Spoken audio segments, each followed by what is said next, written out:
बिस्मिल्लाहिर्रहमानिर्रहीम। अस्सलाम वालेकुम दोस्तों, कैसे हैं आप सब। मैं हूं ईजान सारी और आप देख रहे हैं ईजान सारी फूड सीक्रेट्स। अल्लाह बरकत दे आपके खानों में, आपके रिस्क में, आपके जायकों में। दोस्तों जब भी आप घर पे पूड़ी बनाते हैं, या तो वो फूलती नहीं, अगर फूल भी जाए तो वो बिल्कुल सख्त हो जाती है, या वो पापड़ की तरह बन जाती है, खाई नहीं जाती। तो वो कौन सी गलतियां हैं, वो कौन से राज है जो आपको नहीं पता, इसमें कौन से मसाले जाते हैं, कौन से इसमें ऐसे इंग्रेडिएंट्स हैं जिस वजह से ये फूलती है। मतलब कि आज मैं आपको एक एक चीज़ डिटेल के साथ बताऊंगा और आपकी जो पूड़ी बनेगी इंशाल्लाह बॉल की तरह वो फूल जाएगी, गोल होगी और फूल की पत्तियों की तरह ये अंदर से सॉफ्ट और नरम होगी। मतलब कि इंशाल्लाह आज की ये एक वीडियो देख लेने के बाद आपको किसी भी तरह की पूड़ी की वीडियो देखने की जरूरत नहीं पड़ेगी। सभी राज, सारी डिटेल्स मैं आपको एक एक करके बताऊंगा और आपको मज़ा आ जाएगा। तो चलें जी, बिस्मिल्लाहिर्रहमानिर्रहीम। तो यहाँ पे मैंने लिए हैं 2 कप मैदे के, ठीक है। आप इसकी जगह चाहें तो इसमें आटा भी मिक्स कर सकते हैं, लेकिन सही रिजल्ट जो है वो मैदे से ही आते हैं। अगली चीज़ इसमें हम सूजी ऐड करेंगे, 2 टेबलस्पून। सूजी से इसमें क्रिस्प आ जाता है। बेसिकली ये ऑप्शनल चीज़ है, आप चाहें तो इसको स्किप कर सकते हैं, लेकिन इससे क्रिस्प बहुत अच्छा आता है। सूजी को अच्छे से छान कर हम यूज़ करेंगे और ये 2 टेबलस्पून है। मतलब कि 1 कप मैदे में 1 टेबलस्पून सूजी काफ़ी है। अगली और मोस्ट इंपॉर्टेंट चीज़, इसमें आपने दही का इस्तेमाल करना है। दही 2 से 3 टेबलस्पून हम यूज़ करेंगे। दही से जो पूड़ी है इसको फूलने में आसानी होगी, ये इसके अंदर खमीर का काम करेगी और इससे जो है पूड़ी आपकी बहुत जल्दी फूल जाएगी।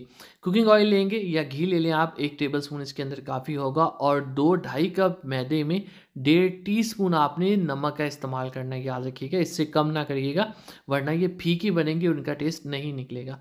अब पानी ऐड करने से पहले आपने अच्छी तरह से इसको मिक्स करना, और इससे भी अहम, जिसने अभी तक मेरे चैनल को सब्सक्राइब नहीं किया जनाब, चैनल को सब्सक्राइब कर लिया करेंगे। आपकी तरफ से प्यार होता है, मोहब्बत होती है, आपकी तरफ से मेरे नाम होता है।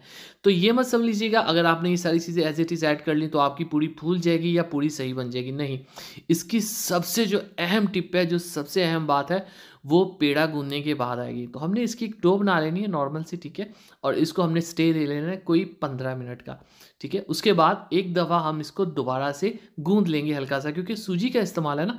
तो सूजी का जब भी यूज़ होता है तो स्टे भी देना पड़ता है लंबा चौड़ा, और दूसरी बात एक दफ़ा बाद में गूंद भी लेते हैं। इससे सूजी अच्छे से डिज़ोल्व या मिक्स हो जाती है, नरम हो जाती है मैदे के अंदर। चलें जी, थोड़ा सा हम इसको गूंद लेंगे और उसके बाद इसी से हमने इसके जो है वो पेड़े बना लेने हैं। तो पूड़ी का पेड़ा बहुत बड़ा नहीं बनाते, छोटा बनाते हैं। क्यों? क्योंकि हमने इसको बहुत बारीक बेलना होता है। और दूसरी बात, घर में इतनी बड़ी कढ़ाइयाँ नहीं होती कि बहुत बड़े साइज़ की बनाएं। तो इस तरह से आपने एक छोटे साइज़ का पेड़ा बना लेना और सब पेड़ों को आपने ऑयल लगाकर स्टे देना है, ठीक है। ऑयल लगा के ही आपने स्टे देना है। वैसे गीले कपड़े का स्टे या खाली कपड़े से इसका काम नहीं बनेगा। ऑयल से स्टे दे देंगे इसको कोई 10 से 12 मिनट का पेड़ों को, ठीक है।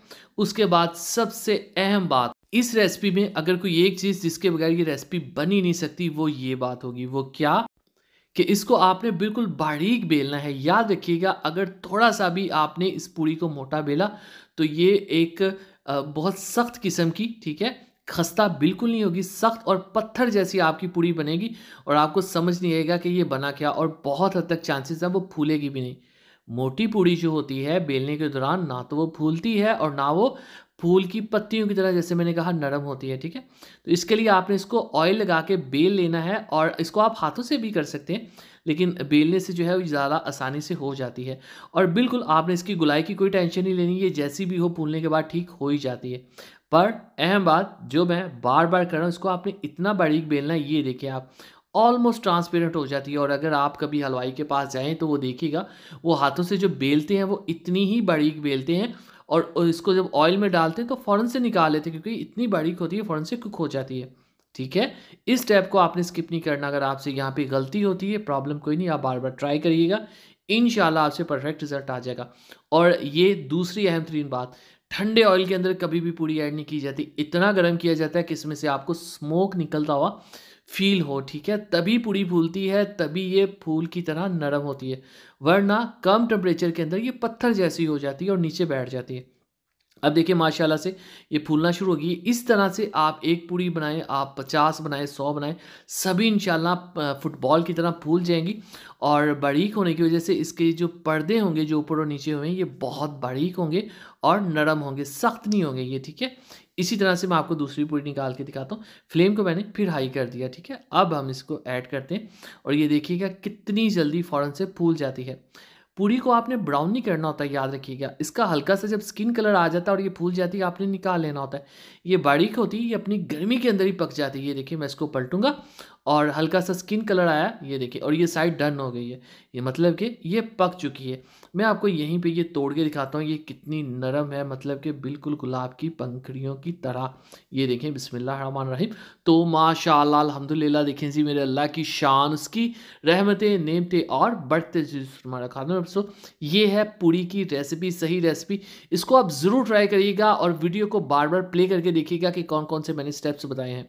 दुआ में देखिए, वीडियो को लाइक कीजिए, जान सकते इजाज़त दीजिए। अगली वीडियो तक अल्लाह हाफिज़।